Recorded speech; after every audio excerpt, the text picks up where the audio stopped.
Break तो बाद एक बार फिर ਤੁਹਾਡਾ ਸਵਾਗਤ ਹੈ। ਖਬਰ ਹਰਿਆਣਾ ਦੇ ਗੁਰੂਗ੍ਰਾਮ ਤੋਂ ਜਿੱਥੇ ਦਿਨ ਦਹਾੜੇ ਲੁੱਟ ਦੀ ਘਟਨਾ ਨੂੰ ਅੰਜਾਮ ਦਿੱਤਾ ਗਿਆ। ਬਦਮਾਸ਼ ਇੱਕ ਜੁਐਲਰੀ ਸ਼ਾਪ ਤੋਂ ਸੋਨੇ ਚਾਂਦੀ ਦੇ ਗਹਿਣੇ ਅਤੇ ਨਕਦੀ ਲੁੱਟ ਕੇ ਫਰਾਰ ਹੋ ਗਏ। ਸੀਸੀਟੀਵੀ 'ਚ ਪੂਰੀ ਘਟਨਾ ਕੈਦ ਹੋ ਚੁੱਕੀ ਹੈ, ਲੇਕਿਨ ਫਿਲਹਾਲ ਬਦਮਾਸ਼ ਫਰਾਰ ਦੱਸੇ ਜਾ ਰਹੇ ਨੇ। ਹਥਿਆਰਾਂ ਦੀ ਨੋਕ ਤੇ ਇਸ ਵਾਰਦਾਤ ਨੂੰ ਅੰਜਾਮ ਦਿੱਤਾ ਗਿਆ। सीसीटीवी च पूरी वारदात कैद हो चुकी है, लेकिन मुलजिम फरार दसे जा रहे हैं। गुरुग्राम में किस तरह दिन दहाड़े लुट की घटना को अंजाम दिता गया। 3 बदमाश पहुंचे ज्वेलरी शॉप और किस तरह बेखौफ बदमाश नजर आ रहे हैं।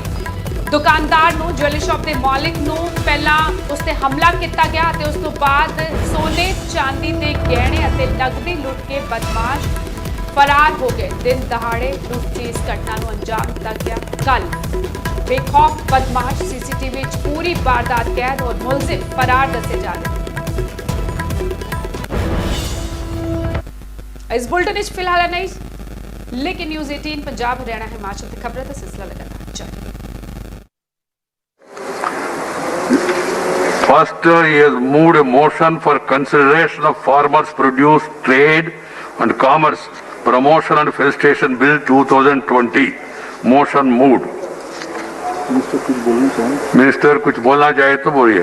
और एक भी है, उसको भी करना है, उसको भी करें, फिर बाद में मंत्री जी बोलेंगे दोनों के ऊपर। माननीय सभापति जी, नहीं दूसरा भी मूव करने के बाद जी एक मिनट एक साथ बोल सकते आराम। और एक प्रस्ताव है resolution K Ragesh, Elamaram Kareem, Vinay Viswam, A V Shreyams Kumar, K C Venugopal, Derek O'Brien, Shri Digvijaya Singh. Resolution. Please, Rajesh. Sir, I move this statute resolution also. So I'm saying one point, sir. One point. Please say. बोलिए, please say. Yeah. So the government is unfortunately throwing the farmers of our country at the mercy of the corporates. Sir, this is not the farmers' freedom. This is as our Honorable Prime Minister was saying, this is the corporates' freedom to loot the farmers of our country. How can we assume that the farmers of our country can go for a contract with corporates and they have got the bargaining power? Sir, bargaining power is always lying with the corporates and it is not with the farmers, and hence they are compelled to sell their produce according to the dictate of the corporates. Right. So I am requesting the government to reconsider the decision and save the farmers of our country. Thank you, sir. Thank you. Sri Narendra, resolution moved. Now you will get an opportunity when your turn comes. On the resolution, Venugopal ji, the procedure is only the first man will move the resolution and say a few words, and afterwards when discussion takes place, you will also be called.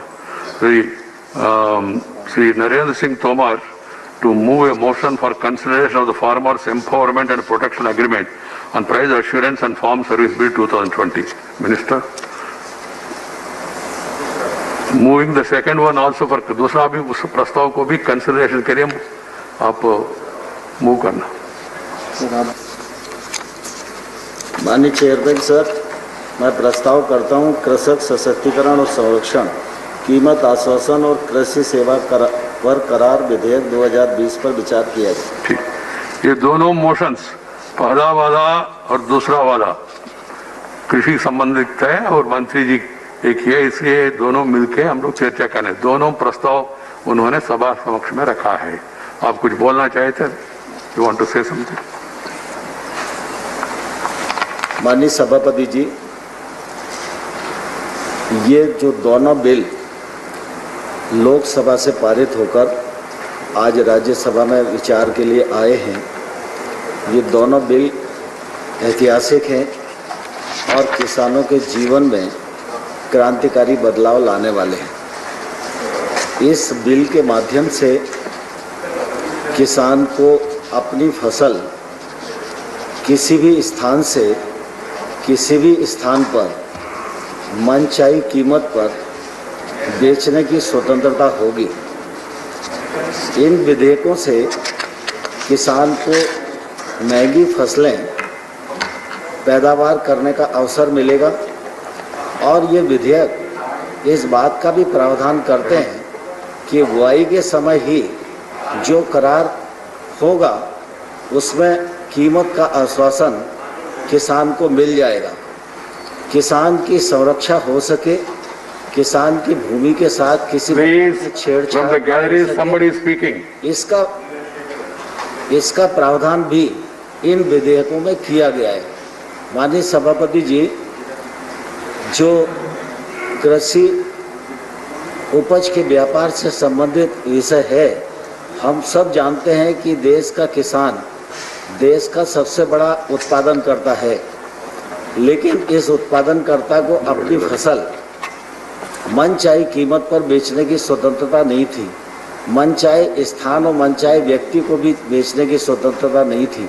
एक लंबे कालखंड से कृषि के क्षेत्र में विचार करने वाले चिंतक, वैज्ञानिक और हमारे तमाम सारे नेतागण लगातार इस बात की ओर संकेत करते रहे कि जो एपीएमसी है वो किसानों के साथ न्याय नहीं कर पा रही है और एपीएमसी की कार्यप्रणाली में पारदर्शिता नहीं है और किसान को एपीएमसी से कोई दूसरा विकल्प भी होना चाहिए। और मैं समझता हूँ कि यह वैकल्पिक व्यवस्था इन विधेयकों के माध्यम से हो रही है। इससे बाजार में प्रतिस्पर्धा बढ़ेगी, किसान को उसके उत्पादन का उचित मूल्य मिलेगा। ये विधेयक कृषि के क्षेत्र में